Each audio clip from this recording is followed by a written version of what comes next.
पावसासंदर्भातली एक महत्त्वाची बातमी। संगमेश्वरमध्ये गोवा महामार्गावर दरड कोसळलेली आहे। संरक्षक भिंतीसकट दरड रस्त्यावर कोसळली। संगमेश्वरमधील कसबा शास्त्री पुलाजवळ ही घटना घडली आहे। दरड कोसळल्यानंतर एका बाजूचा मार्ग वाहतुकीसाठी बंद करण्यात आलाय। तर संगमेश्वरमधील धामणीमध्ये आलेला पूर ओसरलेला आहे। मात्र आता घरं, हॉटेल्समध्ये अक्षरशः चिखलाचं साम्राज्य निर्माण झालेलं आहे। आसावी नदीला पूर आल्यामुळे बाजारपेठ परिसरात पुराचं पाणी शिरलं आणि आता पूर ओसरल्यानंतर नागरिकांनी घर आणि दुकानांमधून गाळ उपसायला सुरुवात केली आहे। दरम्यान पुरामुळे व्यावसायिकांचं मोठं नुकसान झालंय। वसईतली एकीकडे दृश्य बघतोय। वसईमध्ये रस्त्यावर झाड कोसळलं। 2 ते 2.5 तास वाहतूक ठप्प झालेली होती।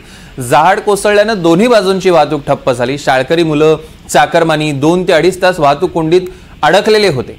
तर कालच्या मुसळधार पावसामुळे विरारच्या सहकार नगर मध्ये अचानक दुकानाचा स्लॅब कोसळला। सुदैवानं यात कोणतीही जीवितहानी झाली नाही।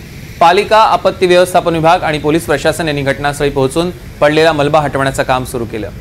वाशिम जिल्ह्यात गेल्या 2 दिवसांपासून मान्सूननं दमदार हजेरी लावली आहे। वाशिमच्या कारंजा तालुक्यातील उंबरडा बाजार येथील ग्रामपंचायतीकडनं गावातील 5ही वॉर्डात नाल्यांची साफसफाई करण्यात आलेली नाहीये।